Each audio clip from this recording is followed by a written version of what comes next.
What is going on, guys? Jack here, and welcome back to the Larne project, and today it is episode number 10, and well, as you can see on screen, we are the champions. I mean, it was already kind of locked down last time out, but it has been officially confirmed. Larne will be playing in the Premiership next year, and well, we did it in okay style in the end. We limped across the line. In front of you, you can see the celebrations. There were scenes to be seen across the town of Larne.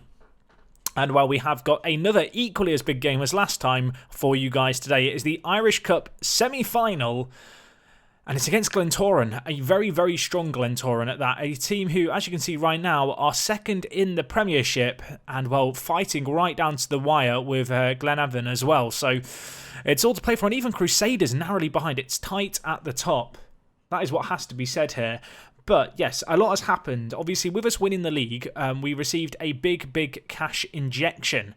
And I say big cash injection, not really an injection as such, rather our budgets were set for the next year. So with that in mind, I have dabbled in the transfer market, and actually we were quite fortunate. Because we won the league before the transfer window closed on the 20th of March, I was able to pick up a few players early, and that is exactly what we did. So let's talk about these players that we've picked up since you were last here, and there's some quite nice names here, if I might say so myself. So, as you can see, most of these transfers happening right at the start of March. We will just quickly talk about Barry Hutchinson, who we signed in the meantime. I really like the look of this guy. He was playing for Portadown.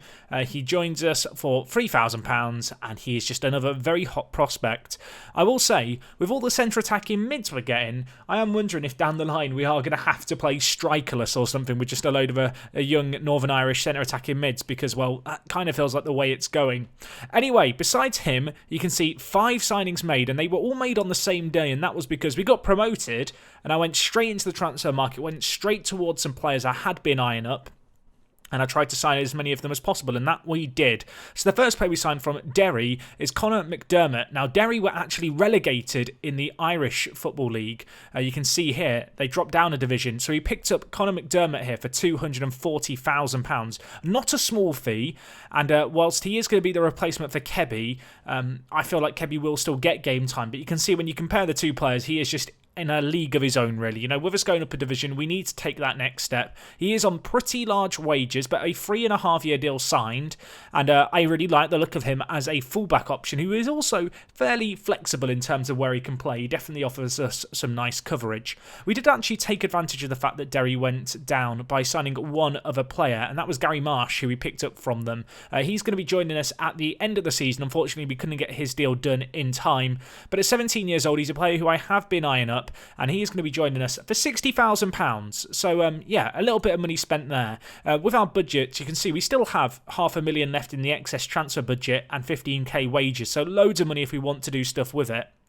I am still kind of looking at options here. You can see here Maxime Blanchard has agreed to leave us to go to Crusaders at the end of the year. A little bit sad, all things considering, but Maxime here was a pretty good player. Obviously joined us to be this professional in the team who I was hoping was going to pass on some of his professionalism to the rest of the squad. He played a decent chunk of games towards the start of the season, but as the years cracked on, he's not been such a mainstay, I guess, of the first team. He has kicked up a little bit of a fuss, so as a result, just decided to let him go. I am still looking to bolster the squad. We're currently looking at Neko Williams here as a backup right-back option, potentially. He has just turned 18 this month. In fact, it's his birthday today.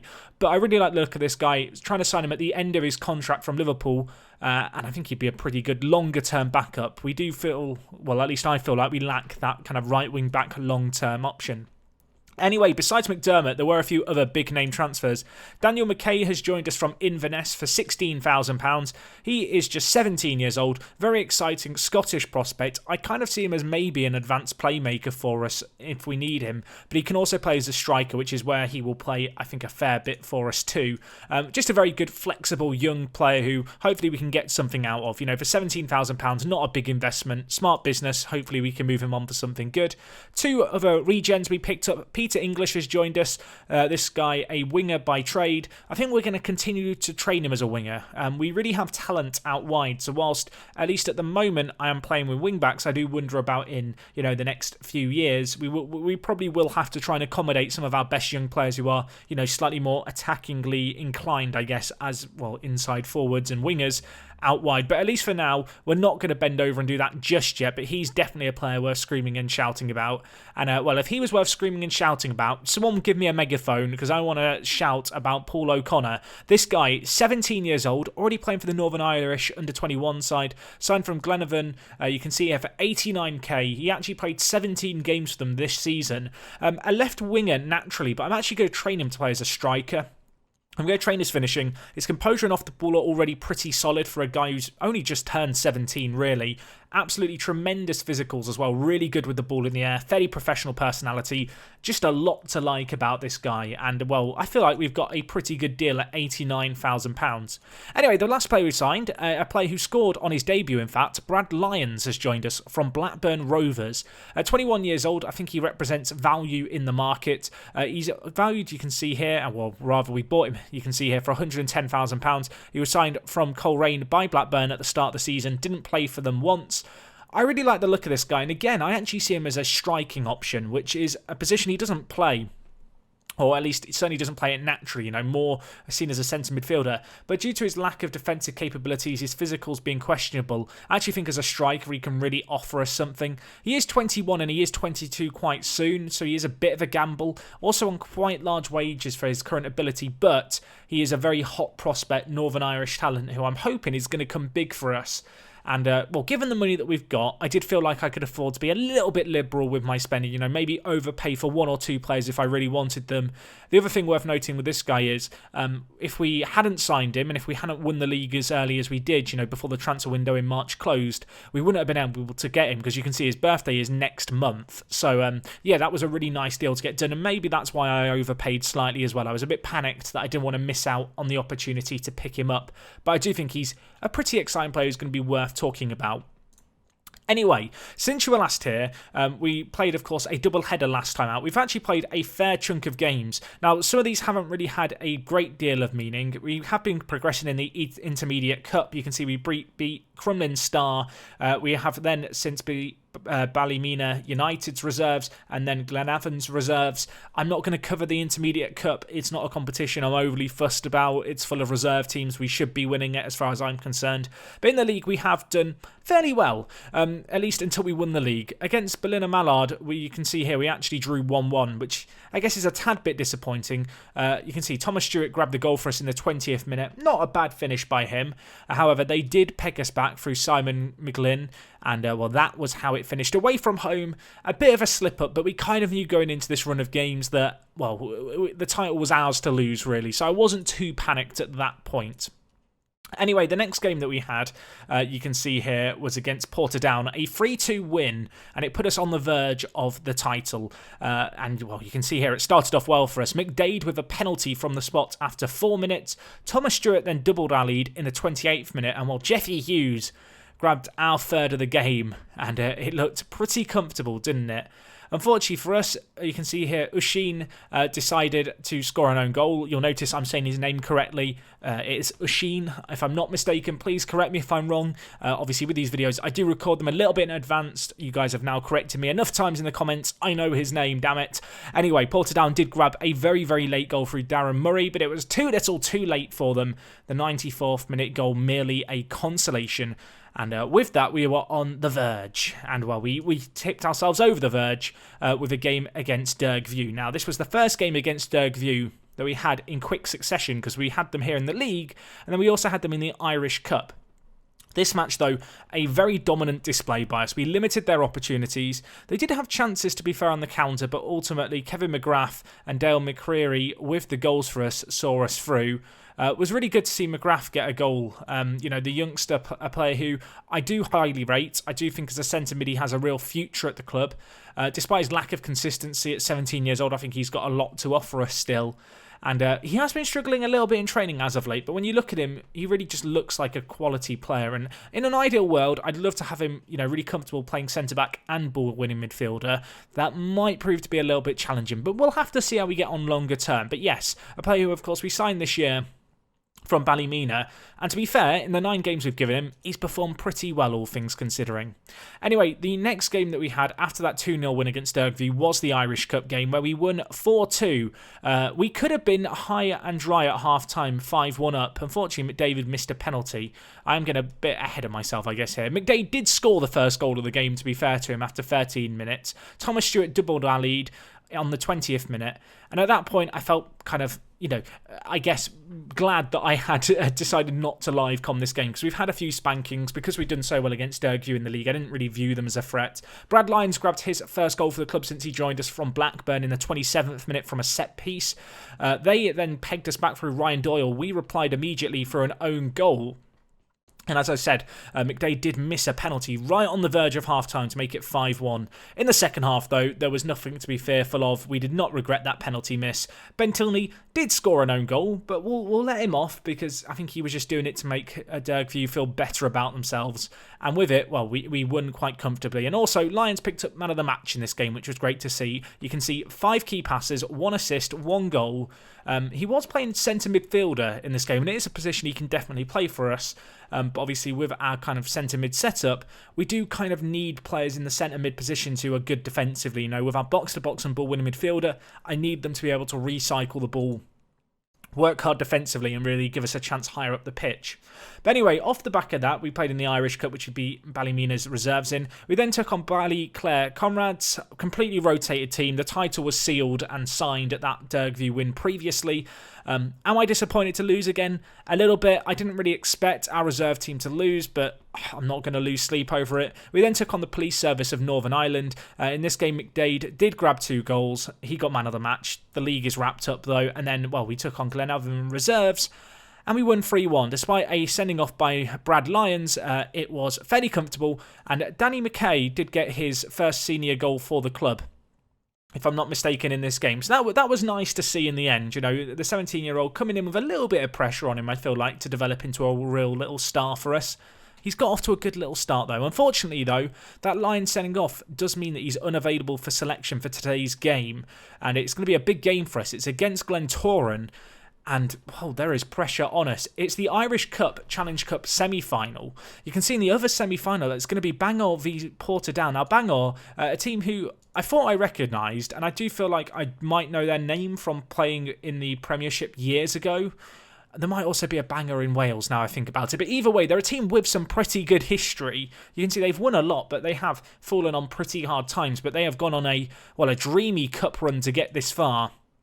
They are going to be taken on Portadown in the other semi-final.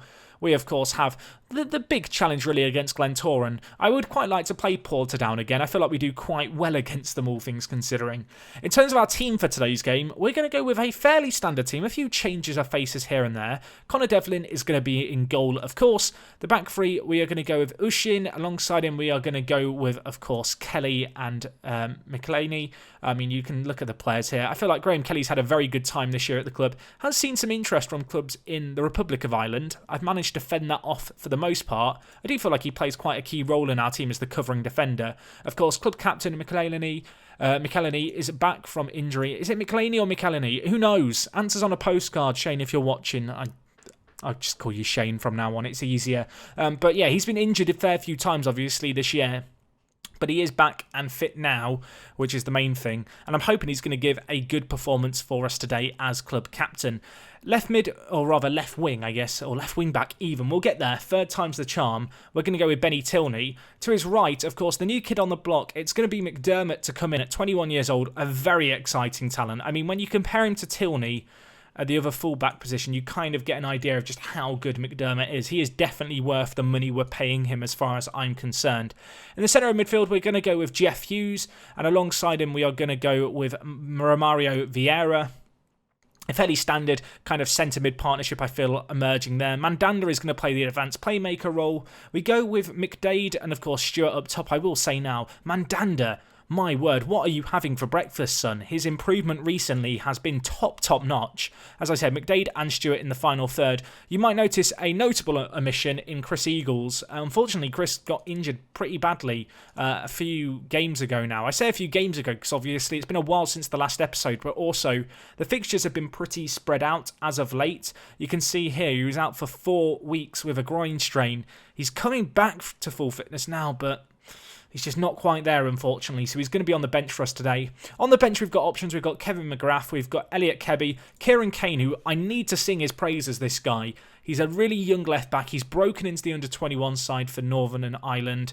I love the look of this guy. Maybe not the best player going forward as a complete wing-back. One flair is a little questionable, but his physicals are pretty solid, all things considering. He is just 17 years old.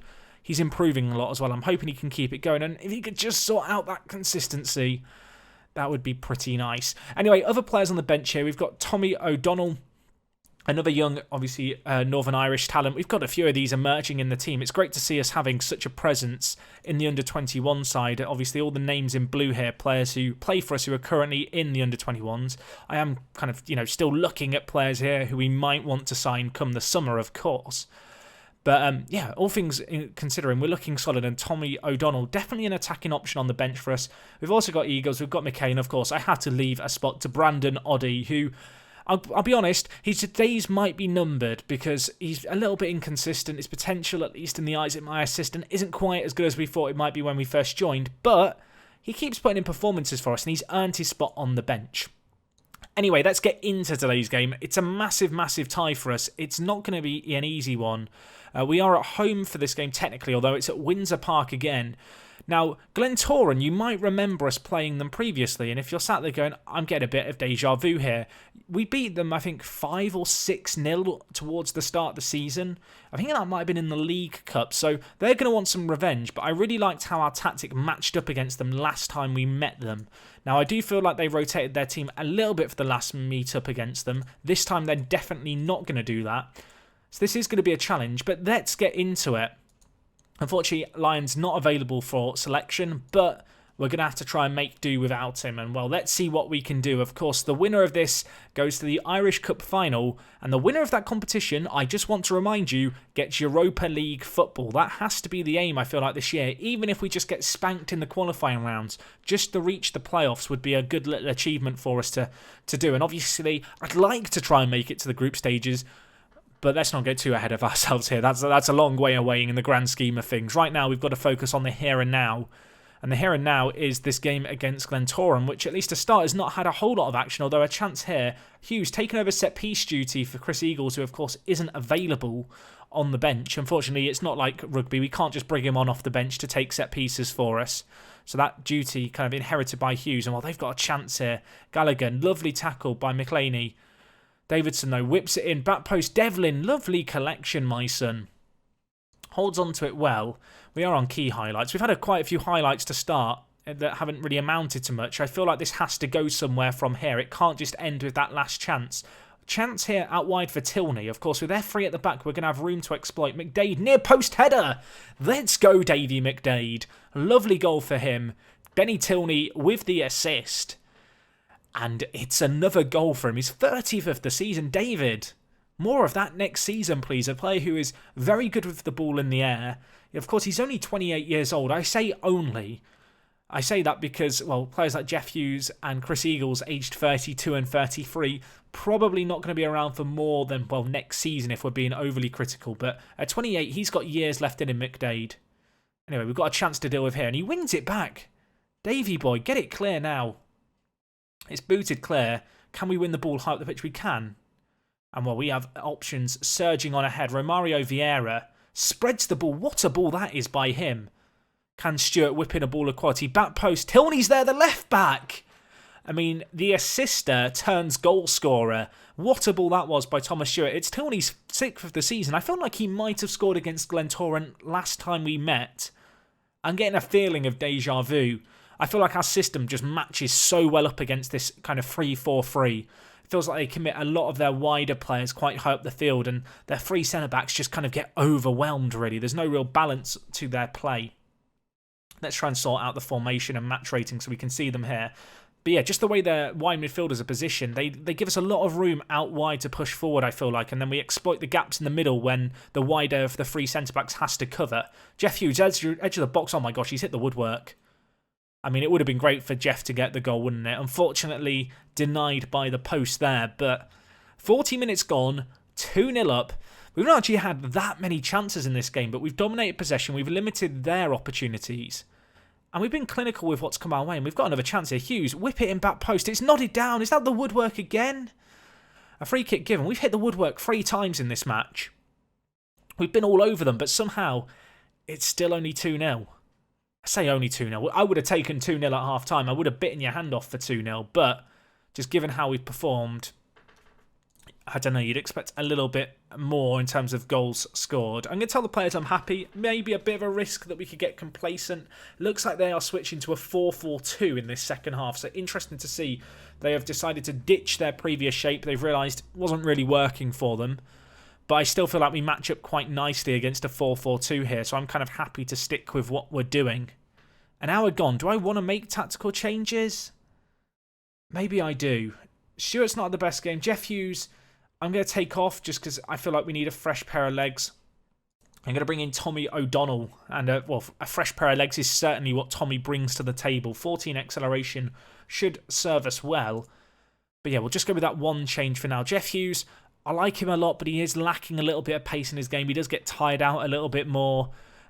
That's definitely something I've noticed with Chris Eagles as well. Their physical's just on the decline. You know, when a player hits 33 years old, that is when it starts to plummet. Mandanda now on set piece duty with Hughes off. Not the best first ball into the box. He gets another chance here though. Tilney! I mean, for a second I thought the penalty was going to get given. Glentoran going to try and bring the ball forward. Great tackle. Can we now defend this? 22 minutes left. If they get a goal here, it could be squeaky bum time. Although Ushin, what a tackle that is by Ushin. Can he get again? No, he can't, but Kelly's there. A little bit desperate, this defending. Can we deal with the ball in the middle? We can't. It hits the woodwork and goes out for a goal kick. Wow, okay, well, the woodwork has come to our rescue now. They've actually hit it twice. Time dwindling in this game. You'd have to say, looking at the ratings, our back three have been pretty solid. Mandanda now whips it in. McLeany's there, wins the header. What just happened? I feel like something just flashed in the middle of the screen. Was I seeing things? That was weird. I don't know if that will have shown in the recording. Whatever just happened, I don't care. We've got a goal. McLeany with it. Nelson parries it into Davidson on the post, who just freezes on the spot. I mean, they all count. A little bit fortunate, perhaps, but I'm not going to complain. 3-0, that should be game, set, and match. We want 6 again, though. We want to do what we did before. 3 is fine, boys. 3 is fine. With 9 minutes left, we could still bottle this in the worst kind of bottle job ever. I'm coming for Benji's crown, but that's not what I want. If we can defend this, that would be fantastic. Crow whips it in. McDermott kind of hacks it half clear. Punt back forward to Davidson, who pulls it back. Curtis Allen with his 29th of the season. He must be a pretty good striker. I still click on players expecting to see how good they are. I don't know if it annoys me or not, the attribute masking. I know I've asked previously how you guys feel about it as viewers. For me, I like to be able to click during videos and be like, let's see how good this guy is compared to us. I guess it does add a bit of a quantity of the unknown into us going into a new division. I can't just look at the teams who did well, obviously, in the Premiership next year and work out exactly where we lie next to them. So there's reason for excitement, I guess, in that regard. Oh my gosh, hoofball football. Who needs sexy football? Apparently we do, because Stuart can't hit the target. It could have been 4-1.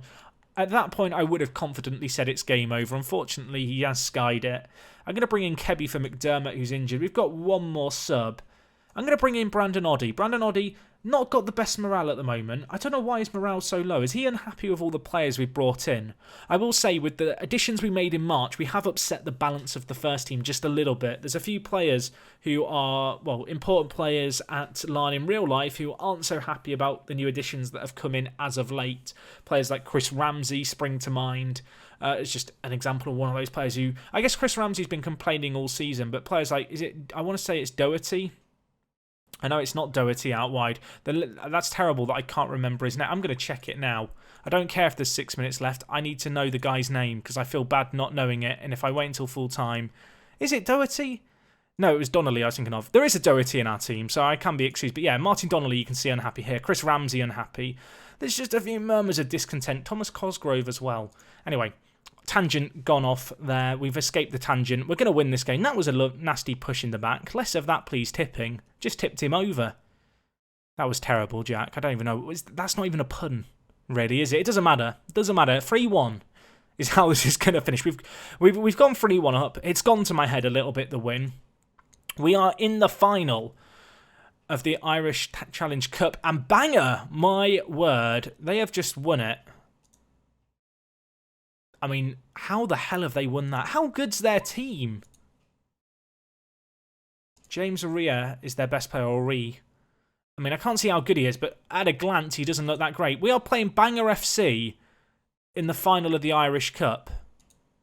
I mean, we can't bottle it against them, surely. That would be embarrassing if we somehow manage to lose to them now. Regardless, though, 3-1, 7,000 fans turned up for the game. Only 452 turned up for the Banger game. Feels bad. But, well, yes, a great little performance for us there. We are into the final. And you have to say, European football, it has to be on the cards now. We have to be daring to be dreaming. If we just look at the games we've got coming up, that Irish Cup final, I think we may do as the last game of the season. We are in the Irish Intermediate Cup where we take on Sports and Leisure Swifts. I really don't care about this final. The Intermediate Cup doesn't really matter to us. This team finished second in the third division, or rather first in the first division. I don't know if they've actually wrapped up the league yet. I think they already have. So they're a good team, but at the same time, we should be beating them convincingly. So I'm not too concerned about covering them as a live game. Feel free to put up a protest in the comment section if you're upset about missing out on that game. But I feel like right now the Irish Cup is the thing to focus on. And I think that's the thing we'll come back to next time out. Probably for some kind of end of season special. We'll do that final. We'll go to the award days. Reflect on the season as a whole. And start plotting for what could well be a European campaign next year. And I feel like at this point we kind of have to back ourselves to be in the money for it. But anyway, guys, that is going to wrap up everything from me today. I do hope you've enjoyed today's video. I really have been enjoying this first season of the series. Hopefully we can end it on a high next time out in the Cup final. And of course, hopefully I will see you guys for that too. And, well, that's going to be all from me today. Thank you once again for watching. If you have enjoyed, do drop a like on it. If you've got any comments with regards to the series, leave them down below. And other than that, it is me, Jack, and I will talk to you guys in a bit. I'm out.